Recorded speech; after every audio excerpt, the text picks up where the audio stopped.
Now, Ask Dr. Love with psychotherapist, author, love and relationship expert Jamie Turndorf, Ph.D. Hello, everybody, and welcome to Ask Dr. Love Radio. I'm Dr. Jamie Turndorf, and it's my pleasure to be with you again today. We're talking about bad boys. Are you addicted to bad boys? Well, if there's a bad boy who's making you say oi, then you probably are. So stick around, because I'm going to introduce you to Victoria Howard, author of Why Women Love Bad Boys. And this book explains the red flags to watch for when starting a new relationship and how to break the bad boy addiction. Now, Victoria has been featured on Sally Jessy Raphael, Fox and Friends, and much more. And she's been in Good Morning L.A., Huffington Post, Miami Herald. So, without further ado, let me introduce you to Victoria Howard. Are you there? Yeah. Hi, how you doing? Hello. How are you? Fine, thanks. Glad you could make it. So tell me, first of all, why did you write this book? Did you yourself get addicted to a bad boy, or did you have a friend fall into this hole? Well, truthfully, ever since I've been a little girl, I always liked the bad boy type. For some reason, I always would rather go for the guy on the motorcycle with the tattoos and not the guy with a nice suit. Just something about the edge that drove me crazy. And growing up, I married two bad boys. And when I say bad boys, they weren't physically abusive, but they were emotionally abusive, which is just as bad. And I was a model, and I traveled around the world, and every girl that I met, 8 out of 10 of them were attracted to the same type, the rock stars, the bad boys. And finally, when I got divorced, I was asked to write this book because it's just, it's amazing how many women are attracted to a bad boy. And I don't mean bad boy in the sense where they beat you, or some of them do, or the Jeffrey Dahmers or the Ted Bundys behind bars. But just the guy that makes you stay by the phone waiting and he doesn't call, or, you know, that kind of bad boy. Okay, so let's get down to it, because a lot of people, I'm sure, would like to know what are the bad boy types, because you categorize them in your book in 10 groups. So how about we go over those 10 groups? Sure. Okay. I got a frog. Sorry about that. I hate when I get a frog when I'm on the radio. It's so annoying. It's like a woman getting her period on her wedding night. It just seems to go together. So anyhow, go for it. Tell me the bad boy types. Okay, well, the first type I list in the book is the misogynist. And the misogynists are men who they love to hate women, meaning they come across as a charming man, and they'll sweep you off your feet, but deep down inside they really don't like women. So whether it goes back to their childhood, or the mother maybe did something to them, or a first girlfriend broke their heart, they really do hate women. And they like, their game is to go out there and collect as many women as they can get and then break their hearts. Charming, huh? Now, what's the sign that you're attracted to, or you're falling for that type of guy, the woman hater in disguise?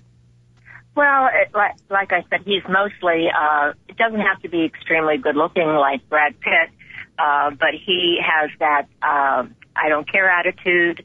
He has, you know, we all like the chase. Most of us like the chase. And we want what we can't have. And bad boys are that. They're the epitome of wanting what we can't have. So the misogynist usually comes across as a very charming and sweet guy, and but he has an edge. And the women fall for him, and then as soon as he gets them, it's next. Right. So one way that women can be aware of this tendency in a guy is to do their research on the man and ask questions. Actually, I have a guide on my website that's for free when people sign up for the newsletter. It's called Critical Questions to Ask Before You Get Close. And in there, I'm really helping you weed out all these types of guys, because if you ask the question, so tell me about your relationship history, and you start seeing a pattern of, oh, he's kicked 25 women to the curb, well, that would be a clue. So tell me about some other bad boy types. So we've gone past the woman hater. What's the next one? The narcissist. He's the really extremely looking, pretty boy that, the Brad Pitt. You know, the good-looking guy that it just really can't love a woman because he loves himself. And Right. I've been involved with men like that, and why at the time I can't tell you why, but it just seems like they turned me on. And they were the Brad Pitts, the pretty boys, and they know they exude. They had this beautiful. How do I say it? They throw off this. I don't care. I'm really a prize, and women go after that, and they chase for that, and then it becomes an addiction. It has to be that they have to have that man, and then again, once the man gets that woman, he just throws her away, kicks her to the curb. Mm-hmm. Now, there's a variant, I guess a less destructive variant of the narcissist. This narcissist that you're describing is the pretty boy who I'm only in love with myself, can't love others. Well, in fact, the narcissist doesn't really love himself at all. It's a big fear that covers up a lot of self-loathing. But in any case, Victoria, after my husband died a few years later, I did some internet dating. Because I live in the country, I'm not going to meet anybody but a cow here, or a horse. So I did some internet dating, and this one guy was an architect, and I meet him in a restaurant locally, and I tell you, the man raped my eardrums. He was not the beautiful narcissist. He was just the self-absorbed narcissist, where I'm sitting here thinking I could be making money in my office instead of listening to this guy go on and on and on, ruining my ears, Oh, yeah. Well, ironically, I wrote a book called, another book. It had been about internet dating, sex lives in someone else's picture. And let me tell you, people that are out there on the internet dating scene have to be very, very careful. I mean, there's so much deceitful out there. But go ahead. I'm sorry. Go back. Really? That's true. So, I mean, that kind of narcissist isn't particularly a bad boy. He's just a PITA. So, all right. So now give me type 3. Type 3 bad boy. Type 3 is the commitment phobic. It's the guy that is always the best man, never the groom. He just can't make that final commitment. He will be lying to his girlfriend and making her wait. I'm going to marry you. We're going to have a family. But when it gets time to actually say I do, he doesn't. He runs. Mm-hmm. And it's like the runaway bride. It's the runaway groom. He just can't make a commitment. And you'll know that because there's some telltale signs like, well, he's a bachelor and he's 84. No, he's older and he's never married or has a string of lots of relationships that never really ended in marriage. Those are the main signs. Any others that you want to add? Well, they could, the guys that had been engaged numerous times. But they never walk down the aisle. And then when you ask them why, they usually reverse the situation and say something, of course, that it was the woman's fault. They will never let you know that they just couldn't commit. Right. Exactly. 'Cause in my critical questions to ask, you always want to be asking the question, what was your role in the breakup? And if it's always, it was her, well, you got a bad boy. Run, right? Right. That's exactly right. So tell me the next bad boy type. Okay, well, this is something that, unfortunately, a lot of women have to deal with, and it's the cheater. It's a guy, whether he's your husband or just a boyfriend or, somebody new in your life that has to cheat. They are addicted to cheating, like Michael Douglas was, and let's see who else to say in the news, that Charlie Sheen.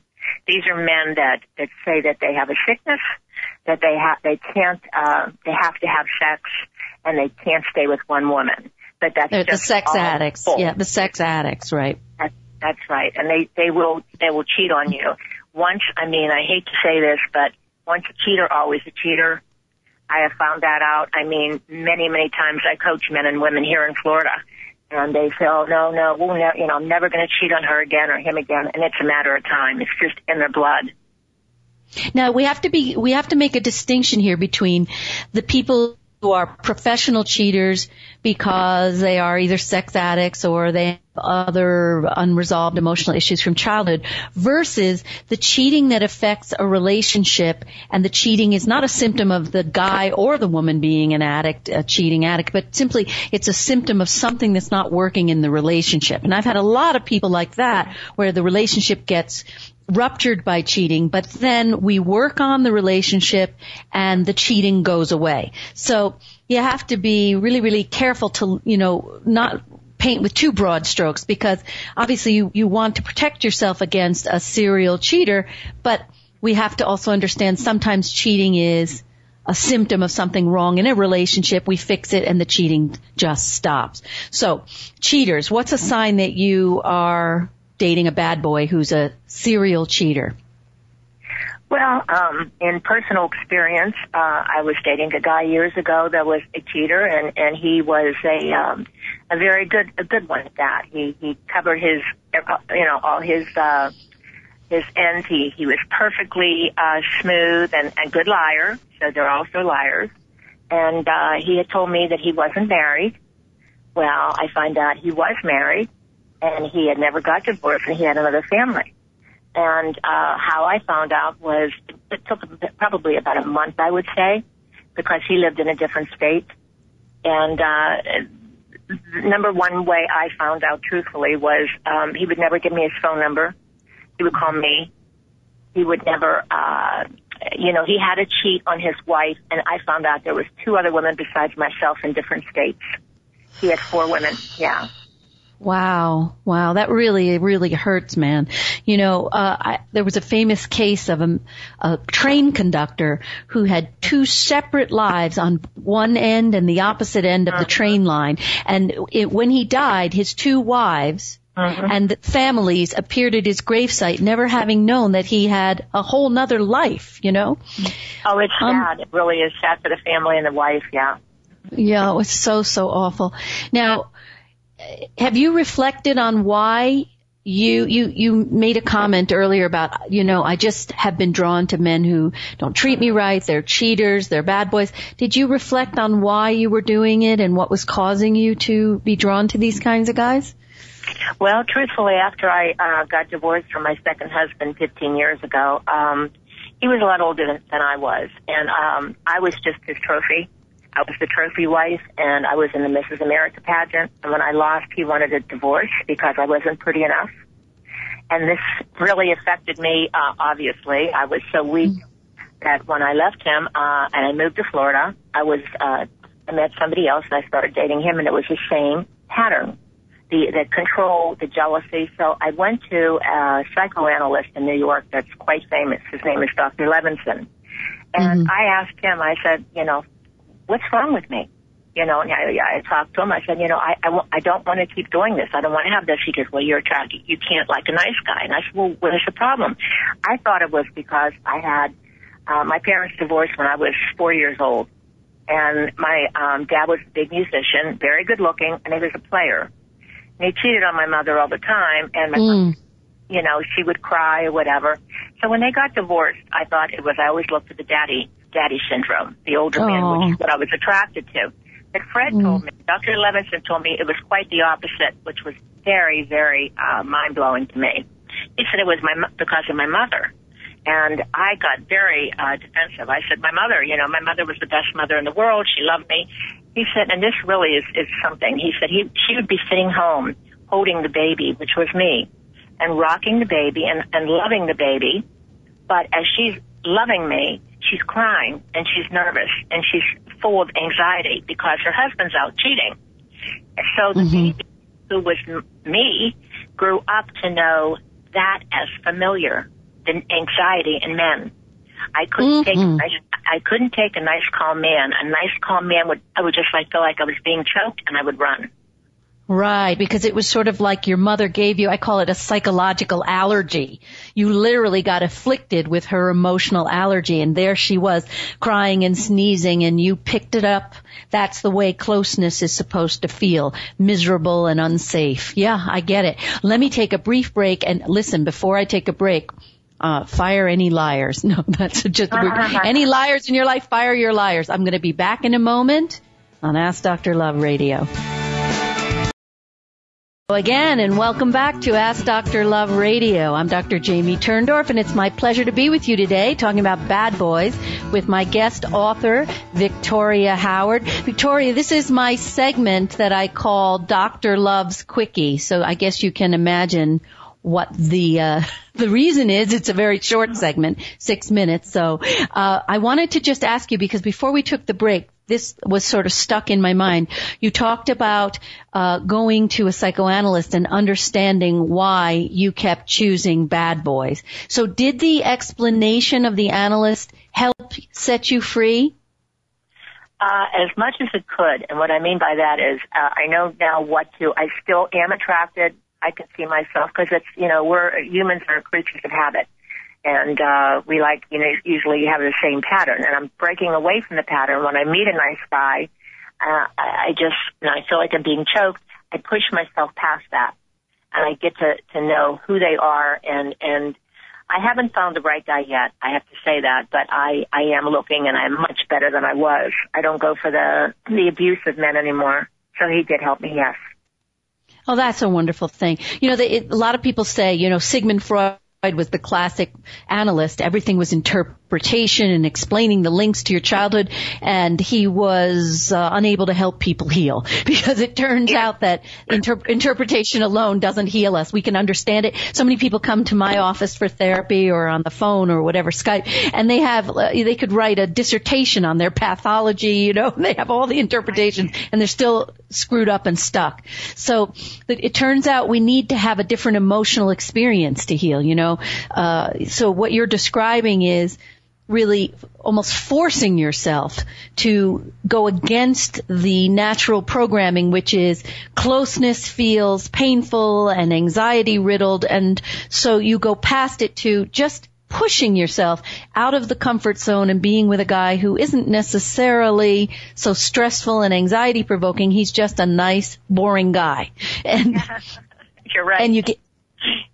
And it's sort of like swallow your medicine. And then as you do it, the connection develops. You just haven't met the right person yet. That's the deal, right? That's very true. Very true. Right. And do you know the kind of guy you want, by the way? Well, now I'm a baby boomer. So what I was looking for before, I'm not looking for. I was always into power and things like that, looks.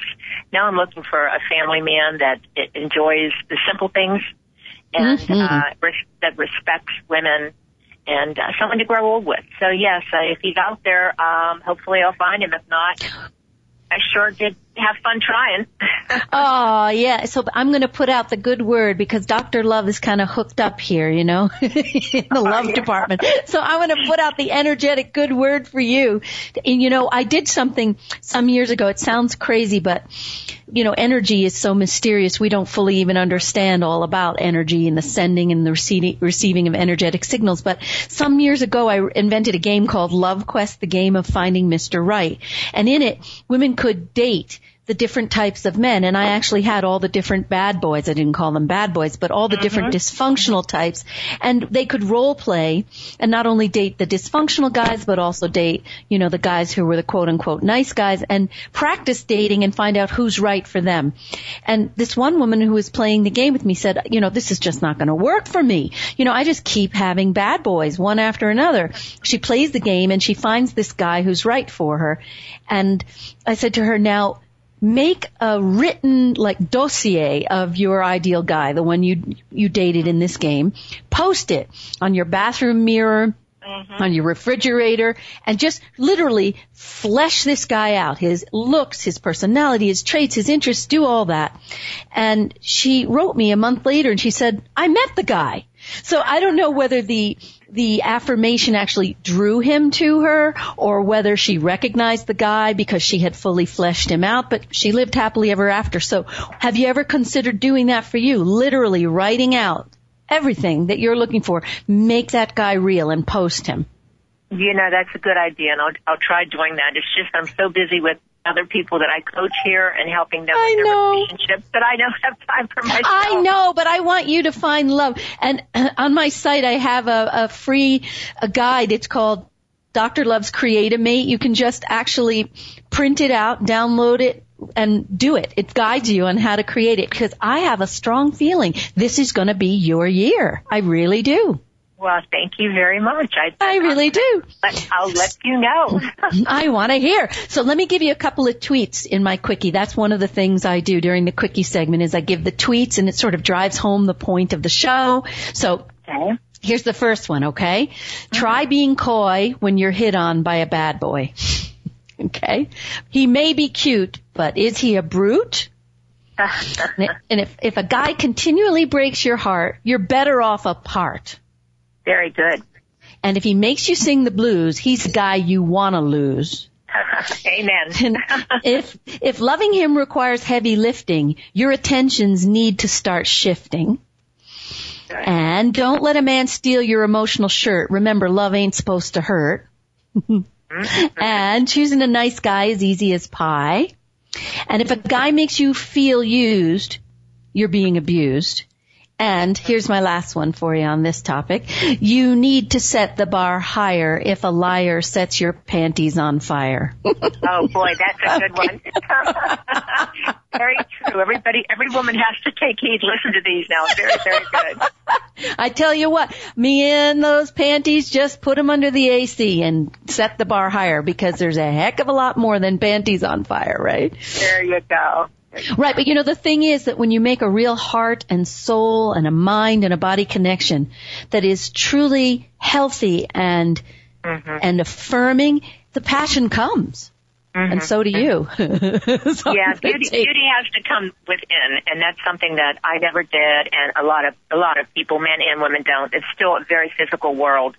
It's they look on the outside and they don't look inside. Well, we all grow old. It's movie stars. I mean, come on, it happens. And you want to be with somebody that really, really is beautiful inside and loves and respects you. Exactly. So let me take a brief break, and I'll be back with you in a moment on Ask Dr. Love Radio. Hello again, and welcome back to Ask Dr. Love Radio. I'm Dr. Jamie Turndorf. I'm talking with my wonderful guest, Victoria M. Howard. She is the author of Why Women Love Bad Boys. Now, let's talk, because I want everybody listening to recognize all the bad boy types, because often when you codify it in this way, it helps you to say, oh boy, yes, I get it. He's one. So we got the last one we were talking about was the cheater. So can you run by us the rest of the bad boys? Sure. The emotional abuser, which is that was unfortunately the one that I liked. Is that they work on your emotions. They don't touch you, but they destroy you mentally. They take your self-esteem away. They will either call you ugly, you're not pretty enough, you're not smart enough, you're fat, stupid. It's terrible. But these men are they're the ones that are so insecure, but they know how to get to the women, and they make the woman feel like she's worthless. That's awful. Absolutely awful. And the next type? The rapper, which is the BS artist, and that's the one that can talk you out of your clothes. They just know how to say the right things and do the right things, and next thing you know, they're gone. Horrid. Now, how does a woman know when she's in the presence of this kind of a guy? Well, a woman should listen to her intuition. We're pretty smart, and sometimes we don't want to listen to ourselves, but all they have to do is just sit there and look at him and pretty much listen to what he's saying, and you can pretty much get these guys picked out immediately, because they're the ones that they do nothing but they just meet you, and they go too quick. They want, too quick on you. You're beautiful. I want to marry you. You're going to be the woman I marry. Watch out. Red flag. So the guys that are in a big, big hurry, what's the big hurry? That has to get your red flags flapping. What's the hurry? Mm-hmm. Absolutely. That's exactly easy right. Easy come, easy go. Right. Yeah. Next type? That one would be the man with the wondering eyes, and that's the guy that, unfortunately, this is probably the best of the bad boys. And what I mean by that, he just has a problem with his opticals. He can't keep his eyes straight ahead on you. He has to look at every woman. And I was engaged to a guy like this, and it made me feel really insecure. And I would say to him, Al, why are you looking at her? He goes, I'm allowed to look. It's just I'm not touching. And I'm sure, you've heard that before. I'm allowed to look but not touch. But these men, they make you feel, again, insecure and lose your self-worth because you think you're not good enough for them. That's right. It's so true. I remember this psychoanalyst I know in the city went to Paris with his girlfriend. They were walking down the Champs-Élysées when a really beautiful woman passed him by, and he audibly groaned. But this was beyond the just looking. He groaned. Well, his girlfriend all but belted him in the middle of the street. You know, the thing is, men are not blind. They are naturally wired for variety as opposed to monogamy. But still, a man who is giving you the right feeling and making you his number one lets you know that, yes, I see another woman is beautiful, but I only have eyes for you. So I remember I would say to my husband when I would see a beautiful woman, oh, isn't she beautiful?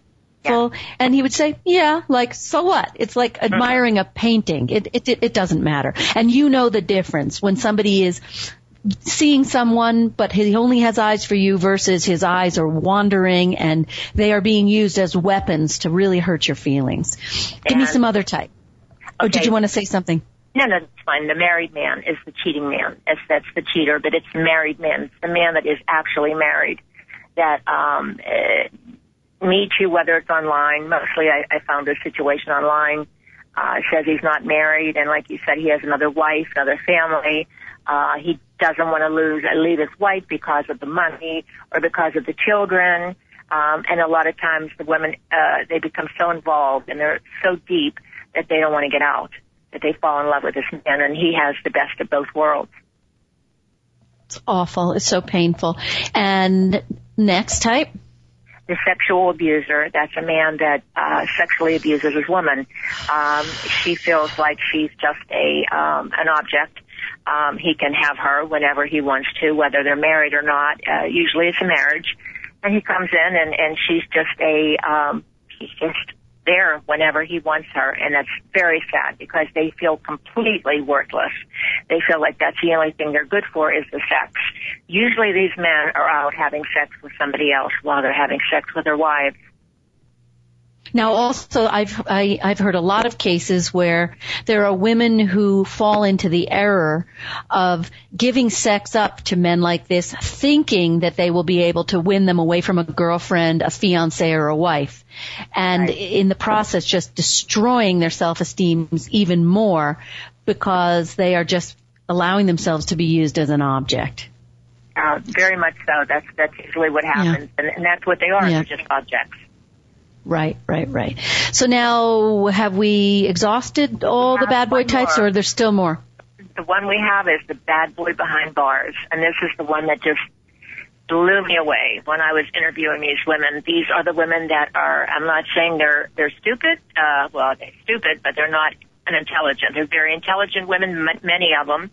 In fact, one of our top female writers, and I won't mention the name, she was married to 3 men behind bars.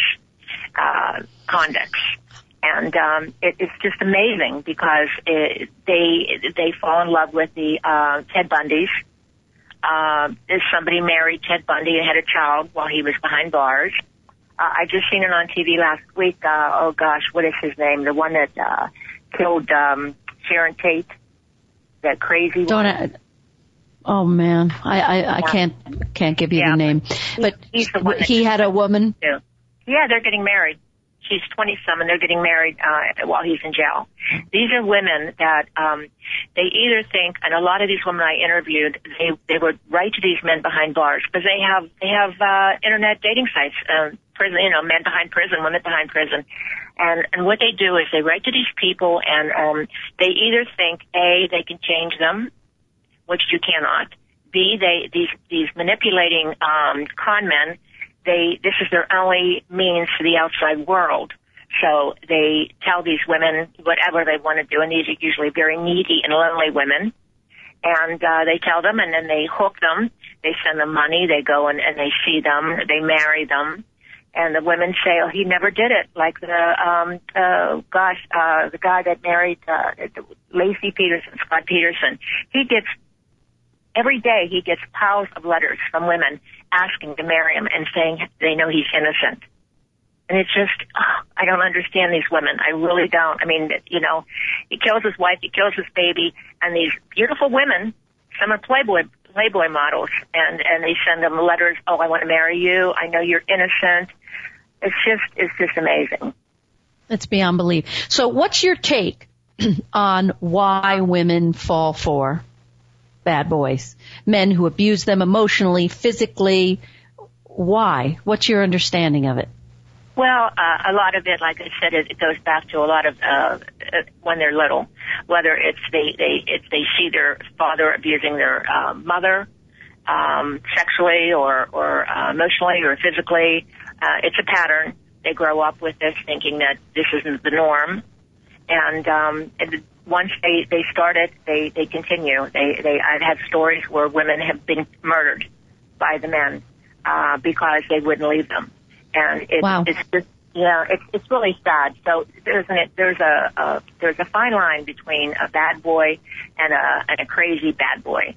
So if you're out there, psycho. If you see one, just stay away. Right. Stay away. Now here's the thing that you're talking about. This is the subject of my book, Till Death Do Us Part Unless I Kill You First, which I'm now republishing through Hay House. It's called Kiss Your Fights Goodbye. And now I explain to people that not only do we repeat the trauma that we experienced in our childhood or we witnessed between our parents, but there's an omnipotent fantasy that goes on. Now, you notice you said a few minutes ago that we think I can change him, I can fix him, Now, this dates back to childhood, too, because when we are witnessing abuse or being abused, little kids always think it's my fault. Whatever's happening in the world is because of me. It's about me. It's my doing. I can fix it. Mommy and Daddy are getting divorced. I wasn't a good enough kid. So that is the omnipotence, omnipotent, all-powerful fantasy that most of us carry into adulthood. So we pick somebody who's damaged and abusive, like the parent we had trouble with, and now our omnipotent fantasy carries into adulthood, and we think, but this time I'm going to change him. This time I'm going to fix him. This time I'm going to win my love. And then there you get into that repetition over and over and over and over, and why you keep doing it again, because you're really replaying the original trauma. So anybody who finds herself in this situation, you got to heal the old scars. So what was really cool is that your book really shows people all the types of bad boys to look out for, and then my book shows you how to heal yourself, heal the old scar, so you set yourself free. And before I forget, Victoria, I think it's a kind of nice companion thing. I'm going to have to, encourage people to do the one and do the other. And my book, by the way, is available now for pre-order on Amazon. And Hay House is telling me you've got to have all your fans pre-order this book on Amazon, because it turns out the bookstores decide which books they're going to stock on their shelves based on the pre-order. So everybody, it's time now. Go to Amazon and pre-order my book, Kiss Your Fights Goodbye. And it will show you not only how to break free from this pattern of choosing partners that destroy you, but how to just resolve all kinds of conflicts in your relationships. And I have a free gift also if you pre-order, Dr. Love's 7 Secrets to Lasting Love. And you just go to my website, right on the home page, click on Kiss Your Fights Goodbye, and your little gift will be available to you after you pre-order Kiss Your Fights Goodbye on Amazon. So I'm really happy that you wrote this book. Now, have you had any women reaching out to you after having read it, and has it helped them to stop choosing bad boys? What have you found as a result of your book? Well, ironically, it is now sold. It's translated and sold in 15 countries. So nice. Yeah, that has to tell you how how big this is. Such a subject that's worldwide. I mean, women all over the world, doesn't matter what walk of life you come from, they like bad boys, or 80% of them do. I shouldn't say they all do. And I would say I started 2 women's group. One was I Am Woman, and it's about empowering women, and it's not a mal-bashing group. It's just telling them that they don't have to take abuse. And I was the role model because I had walked away from a lot of stuff with my husband, and he said I'd never be anything, and I'm stupid, and I had to prove him wrong, obviously. And the other and write a book. Yeah, write a book. And now I have 10 out. So that the other one is that I think that there's a group called Kick 'Em to the Curb, and I made a live dating game with this, and it was a edgy modern day version of the 60s dating game, and it was really funny. And I had a lot of people come there, and I've matched a lot of people with this game. Isn't that funny that you have been following a very similar path to me with, the game Kick 'Em to the Curb and the game that isn't that funny very similar path we've been traveling. So now I'm really, really happy and excited to know that you not only kicked all your abusers to the curb, but you wrote 10 books in the process, and you're inspiring women. That is so wonderful. So now I have to take a little break, and when I come back, we're going to talk more about bad boys and how to cure yourself of your addiction. Be back in a moment on Ask Dr. Love Radio. Hello again, and welcome back to Ask Dr. Love Radio. I'm Dr. Jamie Turndorf, and I'm talking with Victoria M. Howard, the bad boy expert. So, Victoria, you wrote a sequel to this book, This One's for the Boys, A Man's Guide on What Women Really Want. Now, in that book, you're not talking about the male version of guys who always pick women who abuse them, right? Tell us a little bit more about that book. Yeah, no, in fact, there is a book out that somebody wrote called, I think, Why Men Love Bitches or something like that. And that book itself, yeah, and it's true. It's the opposite version of mine. But no, this one is just, I wrote this because after I wrote the Why Women Love Bad Boys, a lot of the men come up to me and said, why don't you write a book for us? We want to know really how to get along better with women and what it is they want. They don't really want what we think they want. So I wrote this little book, and it's a man's guide on what women really want. And it's a cute little hand guide. It's only about 80 pages, but it's pretty informative. Men just don't get it. They don't get what we want.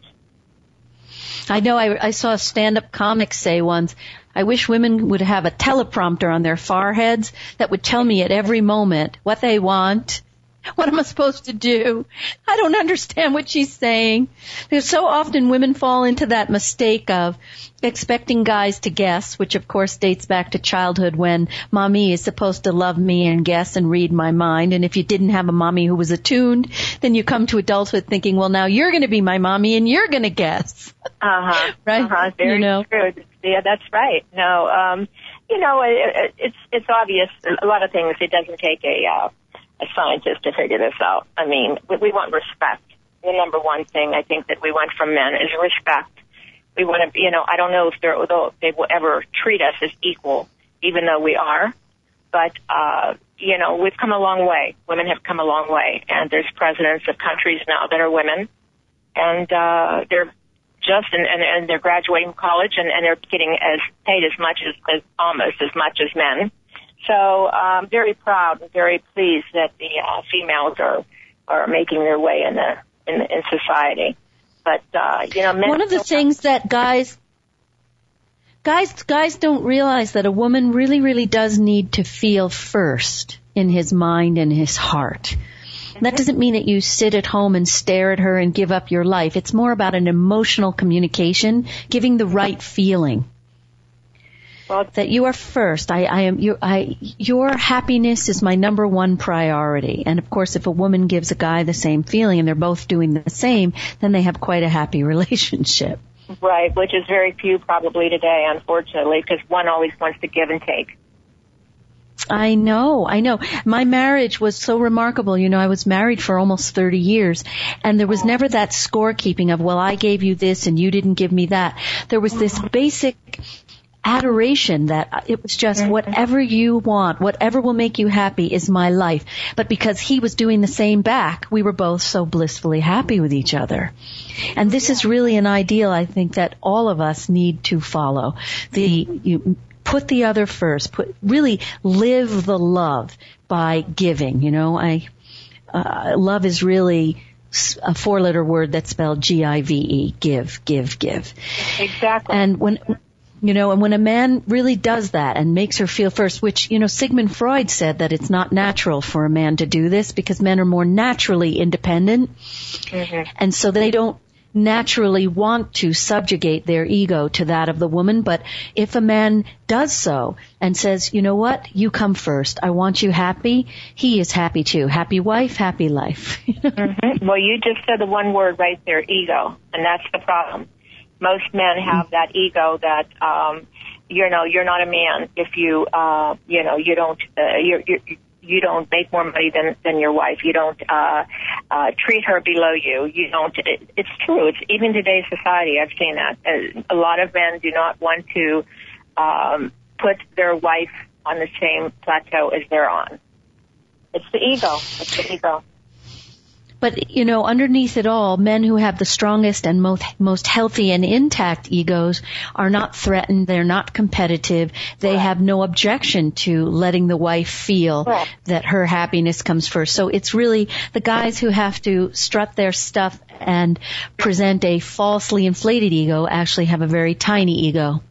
Mm-hmm. You know, they're the ones that have no self-esteem. You're correct. Right. It's just a cover-up. So, you know, the other thing that we didn't say is that we were talking about the old scars that make women drawn to bad boys, but there is even a evolutionary psychology perspective that says that women, you know, it is said that no matter how much money a woman makes, no matter how successful she is, she's always looking for a man who's more successful and makes more money. And this is driven by a primitive biological urge to be protected and provided for. It's sort of built into the female DNA. And that when they are looking for the alpha male, the protector and the provider, they often make the mistake of confusing a nice guy who would be a good protector and provider with bad boys. And so you see a guy who's a tough fighter, mean, he's obnoxious, he's aggressive. He must be a good protector and provider. So it's sort of like a misreading of our evolutionary biological cues. You know what I'm saying? Oh, yeah. It's very true. Very true. Yeah. Going back to the beginning of the cavemen. So I see a guy who's in a fight. Oh, he's tough. He'll protect me. No, he's going to be in jail. You'll be writing to him from jail. You know, so you have to evolve and say, wait a minute, what is the true protection and providing that I need? I need emotional providing. I need respect. I need a feeling of trust and safety. This is the true providing that I need, not somebody who's going to go pop someone in an alley, you know. You're exactly right, and women are, we're the caretakers. We're we think with our hearts. We're the nurturers. We want to make everything okay, and so we put up with a lot of stuff that we really don't have to put up with, or we shouldn't put up with, because we're always trying to fix it. Yeah, yep, and you don't want it. Do you want to have a lover, or do you want to have a project? Exactly. You don't want your lover to be a project. Now, that doesn't mean that we're not here to help each other, because as I say over and over in my book, Kiss Your Fights Goodbye, we are here to truly work with each other, to use the relationship to heal our mutual old wounds, the old scars from childhood. But that's not like you're my project and I'm fixing you. It's he's helping you heal, you're helping him. It's a mutual process. That's a different story. Yeah, it should be a two-way street. So in fact, I should have got to be a two-way.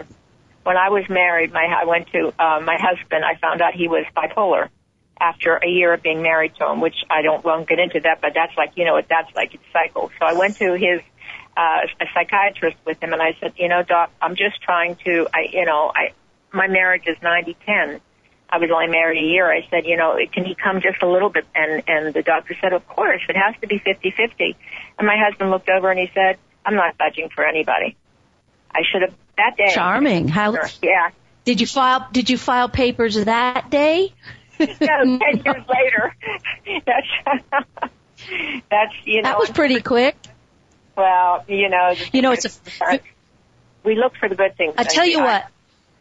Here's the thing. I've never told this on air. I'm going to tell you. In the midst of all the internet dating, I actually wrote a book about this. I call it Dr. Love's True Adventures in Online Dating. Haven't published it yet, but I met every freak, fraud, con man known to man Victoria. So it was really intense. So there's this one guy who was bipolar. I did not know it. He didn't reveal it. He flies out from the West Coast, which is where he lived, to visit me for a week, because how else are you going to get to know somebody who lives that far away?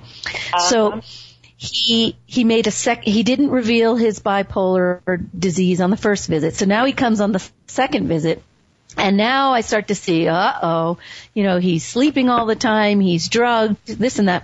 So at the very, very end of this second visit, he and I made a date to watch a movie. He was going to watch a movie on his computer when he went home. I on mine. We would be on the phone. So He goes home and he breaks the damn date. We have the date. He doesn't call. I place one phone call. I place one email. He doesn't answer. Now my housekeeper, Donna, says to me, "Oh, I know you're going to chase him." I said, "You watch me. This man will never hear from me again." Good for you. And this is the thing. This is the thing where women have to respect themselves. They have to, because I said, if I chase him now, I'm going to be chasing him the rest of my life, because you set up the roles in your relationship early. And what you're doing in the beginning is what you're going to be married to. So I knew this guy wanted me to chase him and build up his ego. Bye-bye. Yeah, it was really sad for me. Yeah, it's hard to be alone, but I would rather respect myself and model this for women. Respect yourself. Being alone, watching a Netflix movie ain't too shabby compared to having your heart broken. You and I are so much alike. I have to tell you, we really are. We should, I don't know how far away you are from me, but we should get together. We could really tell some stories. Now, you live in Florida, right? Yeah, I do. I live in South Florida. Mm-hmm. Well, my sister's just moving to South Florida. So she bought a house. Well, she's actually on the West Coast, but my uncle lives on the East Coast. So I'm sure you and I will be in touch, because also, do you sell your book, any of your books, through affiliate programs? Is there a way that I can put them on my website? We'll have to. Everything through, everything's online, right? Well, it could be at the stores too. They're Barnes & Noble, but they're on, they're at, Amazon, they're at Tate Publishing online, anywhere you can get it, pretty much, all the books. Okay, so you've published conventionally through Tate. Anybody can get them through Amazon or through. Do you also sell them through your website as well? Yes, I do. Mm-hmm. So give everybody your coordinates so everyone can know how to find you, reach out to you, find your coaching. Lay it on us. Okay, well, you can go to my website, which is Relationship Guru, GURU.com, or you can go to the other one we just started with, Baby Boomer Dating Guru.net. And I'm an advocate for safe sex and baby boomers now. That's a wonderful thing. Yes, it is. Very wonderful. I am so glad that you reached out to me and asked to come on my show. I'm really glad I met you. I love the work you're doing. I love your message. And I hope you will keep in touch with me. And I hope you'll come back and you'll be a guest again. I would love to. I'd love to meet you sometime. You're a very, very special woman. So are you. I just had a real connection to you from the get-go, and I so thank you for being a guest with me on Ask Dr. Love Radio. So everybody, that's all I have for you today, and I just want to remind you again, go to Amazon, pre-order Kiss Your Fights Goodbye. Who doesn't need a little more help resolving conflicts with friends, family, spouses, lovers, coworkers, kids? So do that, and then come back to my site and receive your free gift for pre-ordering. And I wish you a really great week. Mind yourself and kick those liars to the curb. See you next week on Ask Dr. Love Radio.